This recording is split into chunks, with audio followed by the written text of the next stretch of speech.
thanks all for coming along this morning. It's good to be here, and it's good to sort of share some thoughts on a topic that is vital that Ian and I have been thinking about and writing about for over a decade, although we just recently have updated some of the work that we did 10 years ago. So that's what we'll be talking about this morning. First of all, I'd just like to acknowledge that we are on Marapir country this morning, and what a beautiful day it is in Marapir country.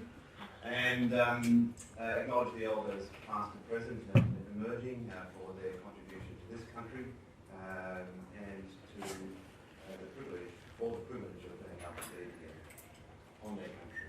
I'd also want to acknowledge the many colleagues that have worked with us on the projects that have contributed to the thinking behind this presentation this morning. And if you've got one of those handouts with the table on there, you'll see just how many different projects we've worked on over 20 odd years that have informed our thinking to this point in time. So the topic that we are talking about is generalising from qualitative research, and I guess some people would say, well, what's the problem? Why is this of any interest? Or as we've said there, is it a chestnut that is really worth worrying about?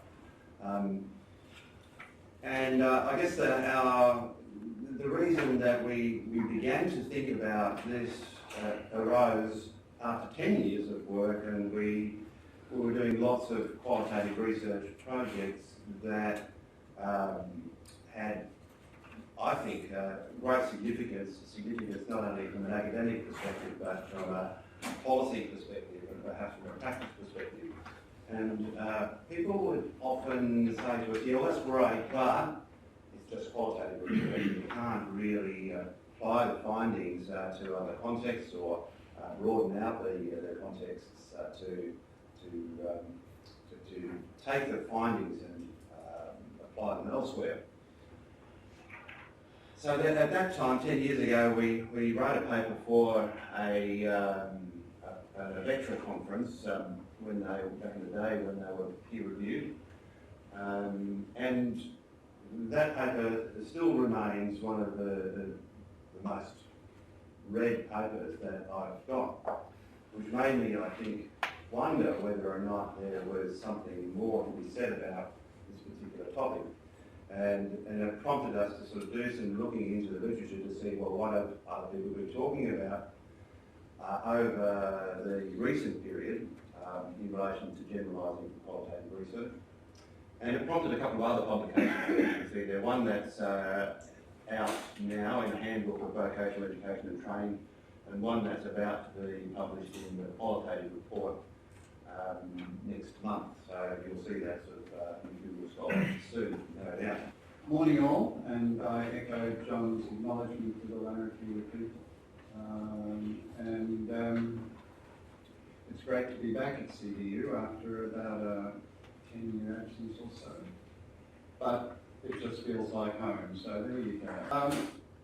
So a lot of us are already researchers, and really the thing that ticked me off so much 12 years ago now, when we wrote that paper in 2007, was the continual requirement by our supervisors and our literature base to say this is qualitative research and you cannot generalise from qualitative research. Full stop. That was the statement. And that annoyed me because instinctively I felt there was something more going on than just that particular case or whatever. So when John and I revisited this topic 2 years ago now, I guess, we looked at what had happened on the research on generalising from qualitative research in the last 10 years since we wrote that paper. And it was there was plenty of it, people providing models and so on.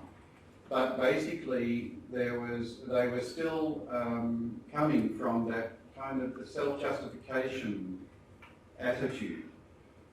There was the sciences, and we have to justify ourselves as qualitative researchers against a scientific framework.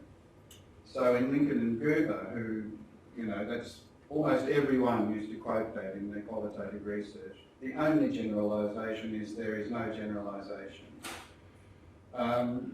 So when you come across that, and then you're in the field, and the more research you do, the more you realise it is generalisable. And I remember Robert Stake coming. Do you remember Robert Stake's visit to the University of Tasmania? One of the gurus of qualitative case study research. And he used to say, of course you can generalise from case studies, but you make your own generalisations or inferences from each case. So someone reading it might say, oh, that might apply to me. To me, that was a cop-out. It didn't identify what it was about it that was generalisable and how you might have more of a guarantee that it would happen again.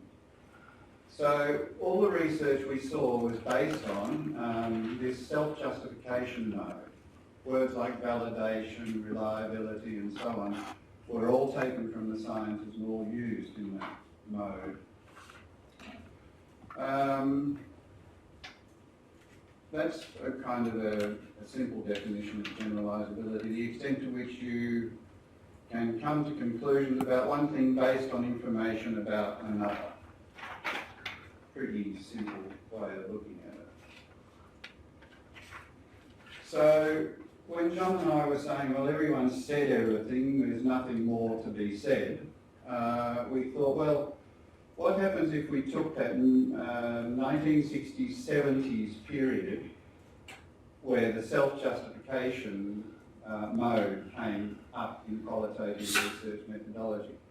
What if we took that out and looked back further to see what happened in history, the history and philosophy of science? And it was all about the eternal quest for truth, of course. Truth is what?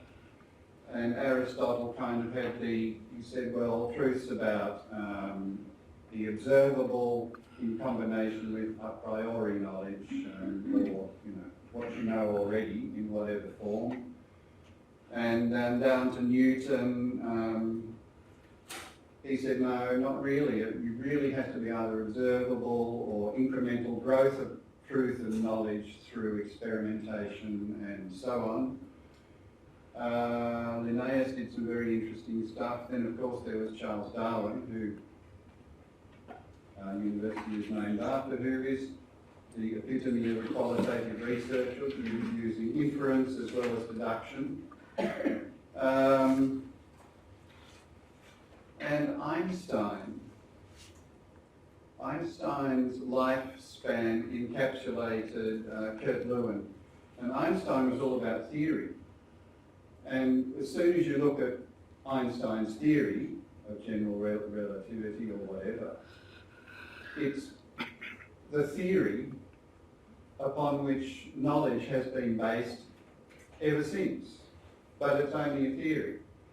There's an interesting bit in parenthesis at a later stage, but Kurt Lewin, who sort of was in the early psychology movement, said there's nothing so practical as a good theory, and that's a more recent fixation of mine, and I think there's a lot to be said about, and in our spiral model, we'll see later, about the strength of a good theory and the temporariness of it, perhaps, too. So I've kind of covered a lot of that there. This is the literature that we've used in the most recent of the papers. And Bridges, at the end of para 1 there, is the guy we used to fixed on as one of our key people to do with truth as consensus and truth as warranted beliefs. And we use something called normative truth statements. And normative in this sense means simply right or correct in the temporal, cosmological, epistemological, ontological and axiological context. And you try saying that when you've got a dry mouth. And it strikes me that the search for truth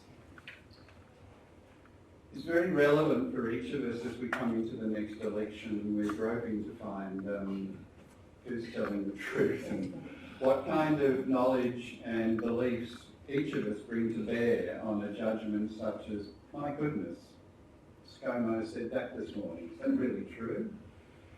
Now, this is the bit I was saying about Einstein that was really, really interesting. He posed initially, included in his theory of general relativity, that there was such a thing as gravitational waves.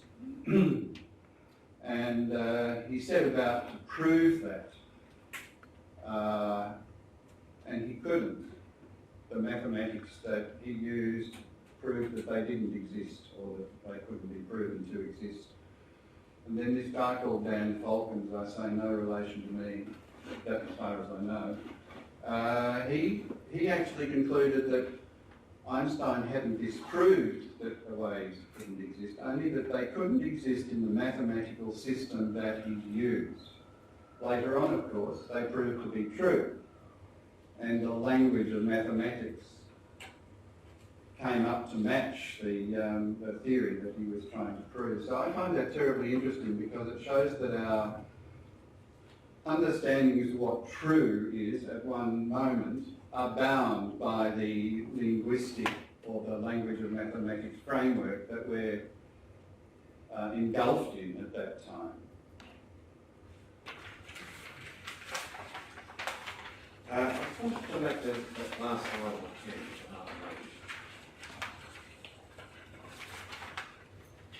because I think Ian's point there about Einstein is really significant. Now, none of us are Einstein. Michael, you might get close. And the point about language is very much, and the language of mathematics is very much an epistemological constraint that was on him. But in other places, some of the other constraints that we have are really related to our ontological, what's real, or who I am, or our axiological contexts, what we value. And they constrain our thinking as to what is true and what isn't true, and what holds true in all circumstances, or in most circumstances. So that language that Ian's talking about there in Einstein is just one of many examples. And so that was really more of an epistemological constraint. Others of us have other constraints as well. So we're on to the more practical, theoretical stuff that we wanted to propose here. In a nutshell, and you can see this in the handout that you've got, if you've got it, there's a process that we are suggesting allows you to generalise from qualitative research. And that process is in here represented as some kind of spiral. And the way you can start anywhere on the spiral, but that's supposing you start with a normative true statement, a statement that you think holds true, a bit like Aristotle's a priori knowledge. So it might be, look, the world is flat. We all know the world's flat. There's no evidence to show anything to the contrary. However, when Copernicus and probably others come along and they make some observations, new evidence comes into play and shows that no, in actual fact, the world isn't flat and that it's actually round. And so we have this view of the world that is now round and on the basis of evidence. And so someone then theorises, for example, that, well, yep, the world's round, but we see the stars and the sun and the moons around us, and therefore the world's still at the centre of our universe. So our theory then changes to recognise the world is round and that other things spin around the world, until somebody comes along with a new observation, B2, that says, no, in actual fact, we're spinning around the sun and we're part of the whole universe. So in that way, what we see is a combination of theorising and empirical evidence contributing to new normative statements of truth. First one is, yep, the world is flat. It's contested through some observations. We know that the world is round. And then we take that a bit further and we say, well, the world is round, but it's not the centre of the universe because we've observed some other stuff, new theories about the universe, including gravitational wave that comes along. That allows us to increasingly become confident about the truth statements that we make. And with qualitative research, what we are trying to do is increase the probability that the normative truth statement that we are making holds true, if not all of the time, in a consistent kind of way. So we have described these cycles of truth statement making, theorising, evidence creation with contestation and confirmation as a generalisation cycle. And with each cycle, you increase the probability that your truth statements hold true. Just a point of clarification in your cycle here. The example that you give was a case of different theories in the history of cosmology, which made strong predictions and which could be refuted.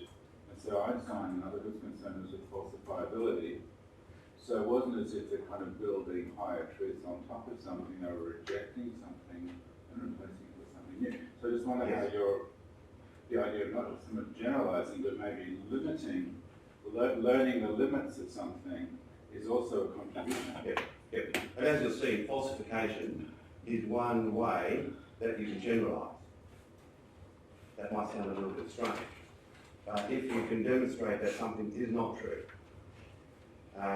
all the time. So, for example, in the work that I've been doing around remote education, the generally held truth is that if you complete Year 12, then that helps you get a job, and that you'll end up in economic nirvana, as Nigel Scullion would say. Now we know that is a generalised truth based on human capital theory, which has some observations to back it up. But what we know from our observations in remote contexts is that doesn't always hold true, and therefore by disproving it, by falsifying that long-held truth, you're actually then either creating a new generalisation cycle on which to base future truth, or you are then creating a new statement of truth that says that the statement of truth then becomes that human capital theory does not explain the transition from Year 12 into employment, for example. All of which I think are equally valid. Okay, so that's sort of the theoretical basis that we're sort of working from there. And here's the empirical basis, and as you see this is why I put you a handout for 20 years worth of qualitative work. And you'll see that we have given you some examples of normative truth statements on the right-hand side that are based on each of these studies. Now there's some connection between each of the studies and some where they start use strands on their own. And I won't try to sort of explain each of those things there, but you can sort of see that there's a context, there's a type of generalisation, and there's a normative truth that follows from each one. And this diagrammatically, and there's also a handout that shows this, that shows how those 13 different projects over 20 years are connected or disconnected. And there are 4 different strands. One that's about community development and social capital, one that's about employment disadvantage or advantage, one that's about domestic violence policy and strategy, and another one that's about remote education and training. And each of them have their own strands in a way, but in some ways that they are connected to each other. And so you build from where you start, and then you apply some of that learning, for example, here in community development, into employment disadvantage, number 6. And that then has another link to, so the knowledge that you have in number 6 then connects to the work that we've done on remote education and training at 11. Similarly, you're starting here with a research project that's about service integration and employment outcomes, and that feeds from the employment strand into the domestic violence strand at number 4, which then leads into number 7 and also feeds into number 11. So the point of it is that there is a cumulative and compounding effect of the qualitative research that starts at year dot and then progresses on over time. And it develops and accumulates within the strands. There are some clear learnings that are applied and truth statements that will develop as you go up the purple strand on the left. And similarly, when you start in remote education, there are some clear strands of knowledge that build to create falsification, for example, about the trade of capital up there. So what we're suggesting here is that there's accumulation with a cumulative effect and a compounding effect within a field of research, but it also crosses over into other research areas over time. Right. So that raises for me a question about, well, if you were starting off with a qualitative research project and you wanted to be able to generalise from it, how would you go about doing that? And like all good research, it's the effectiveness of the research is built into the design. So if you design a qualitative research project so that you have built in those elements of theory and evidence or empirical evidence that allows you to either confirm or to falsify your assumptions. That's effectively what your normative truth statements are, they're assumptions. Then as you go through the iterations of that work, whether it be from within the project or to a new project, you will be able to increasingly be confident about the truth of your assumptions. So that's one thing. Second thing you can do is take the truth statements from one project and apply them, as you saw in that diagram, into another area. And that's not that difficult as long as you've set up your first project and your second project to build on one from the other. So, for example, if we go back to the diagram,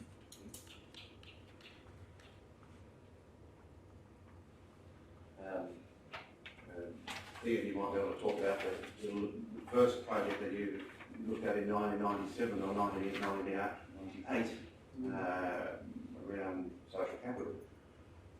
Yeah, just remind me how long you had. Let's talk about it. Okay. So the first project came out of the University of Tasmania's Centre for Research and Learning in regional Australia, and that's where I first met John. And we started this work. And the major project that we did was on modes of learning, what learning meant in regional Australia. So we used the emerging theory of social capital to help explain the findings there. And one of the really interesting things that we found, we were sitting around as a group trying to analyse data from a community fabric group from Deloraine. And the boss of that particular group, the lead trainer, wasn't there that night, and her deputy was asked to take over the group. And she said, I can't possibly do that, I'm not a leader. And we were sitting around puzzling over this piece of data, for 2 sessions of our group meeting until we realised that learning comprised of 2 elements. One was knowledge and the other was identity. And that identity resources were incredibly powerful in shaping whether a learning outcome was successful and transferable or not. So that's where the social capital came in, because at the same time social capitals were being built and generated afresh and so on, in this particular case of the communities we examined. Now those threads, learning not as a formal situation but as happening everywhere, non-formal and informally, started to weave themselves into the other areas. So this one here ended up being identity, resources and employment outcomes, identity being foregrounded. So those themes started to permeate all that research. And you could say more strongly that your normative truth statement in that project was true on the basis of the reapplication of those ideas and their reformulation in different projects. Is that correct? Yeah. And similarly within this strand here, you sort of see how learning and social capital then gets translated into something about training, which is a little bit different, same but different. So we go from adult community-based learning to vocational learning. And then you then transfer the knowledge to a policy environment as well, so that you're talking about social capital and policy outcomes. And so one builds on the other.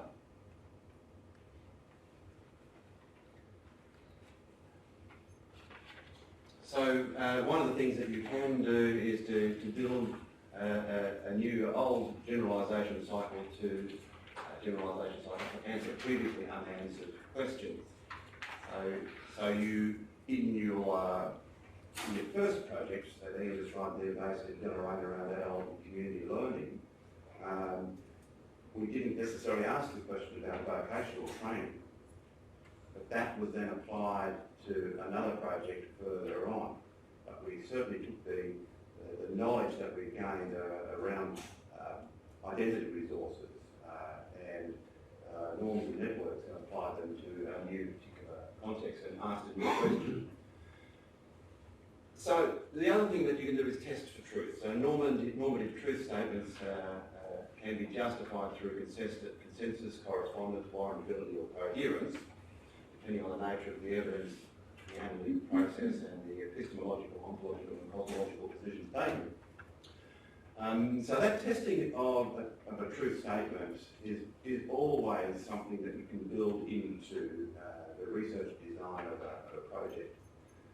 And you can ask the question, for example, does human capital work in remote contexts, as it might in North America or metropolitan contexts in Australia? And so you test the statement with a particular project design. So what can we conclude?